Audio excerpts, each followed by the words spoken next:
Praise the Lord. The best wishes to you and your family members in the name of God. దేవునికి మహిమ కలుగును గాక. దేవుని నామము పేరిట మీకును మీ కుటుంబ సభ్యులందరికీ శుభాభివందనములు. టుడే గాడ్ ప్రామిస్, ఈరోజు దేవుని వాగ్దానము. For to you is born this day in the city of David A saviour, who is Christ the lord. Look 2nd chapter 11th verses.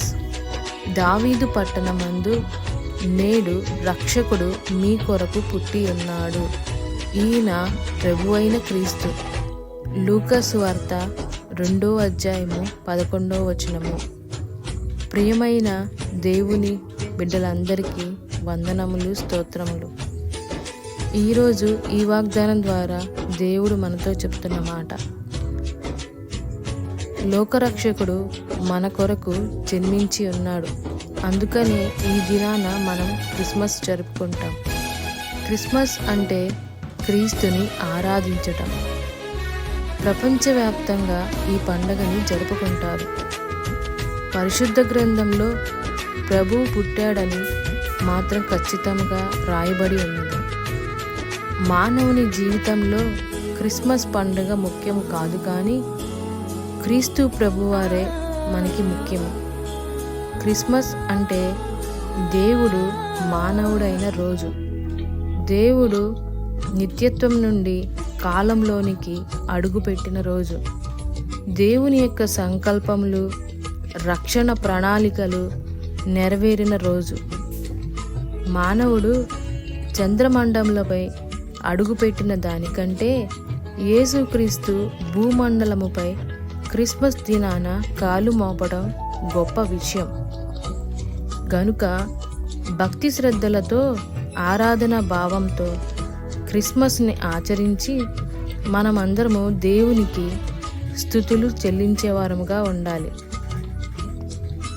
Christmas అంటే రక్షకుడు జన్మించాడు అంటే ఆనందం. ఆనందం కాకుండా మహానందం. దేవుడు మనము ఆయన ఎదుట సాగిలపడి పూజించాలి, ఆరాధించాలి. అంటే క్రిస్మస్ అంటే లోకరక్షకుని గురించిన సువార్త ప్రకటించడం. ఈ క్రిస్మస్ దినాన మనలో నుంచి దేవుడు ఏమి కావాలని కోరుకుంటున్నారంటే, మనము మన హృదయంలో, మన జీవితంలో తగ్గింపు స్వభావముతో, అన్ని విషయంలో సమర్పణ కలిగి, విధేయతతో దేవుని కొరకు, త్యాగం కొరకు చేసిన ఉండాలి. అంతేకాక దేవుని యొక్క ప్రేమను మనం వెల్లడిపరచాలి. మనము నమ్మకంగా జీవించాలి.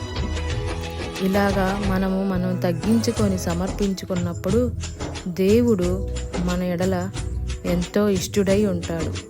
కాబట్టి ఈ క్రిస్మస్ దినాన మనమందరము దేవునికి ఇష్టమైన బిడ్డలుగా, దేవుని యొక్క మార్గములను, దేవుని యొక్క సువార్తను ప్రకటించేవారముగా, నడుచుకునేవారముగా, దేవుణ్ణి ఆరాధించేవారముగా మనమందరము ఈ దినాన, ఈ క్రిస్మస్ పండుగ రోజు జరుపుకోవాలి. ప్రార్థన.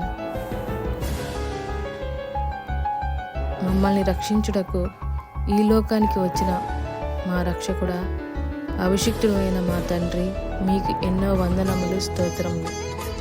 ఈరోజు మీ యొక్క జన్మదినాన్ని మేము జ్ఞాపకం చేసుకున్నటకు మీరిచ్చిన ఇట్టి అవకాశాన్ని బట్టి వందనములు, స్తోత్రములు.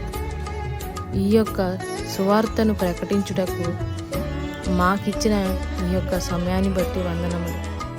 తండ్రి, ఈరోజు ఈ వాగ్దానం వింటున్న ప్రతి ఒక్కరి జీవితంలో మేమందరము సంతోషంగా నీ సన్నిధిలో నిన్ను ఆరాధించే వారముగా, నీకు ఇష్టమైన విధముగా మేము ఉండుటకు అట్టి కృపను, అట్టి దయను, అట్టి ఆత్మను, హృదయమును దయచేయమని నజరేయుడైన యేసుక్రీస్తు అతి పరిశుద్ధ నామమున అడిగి వేడుకొనుచున్నాము తండ్రి.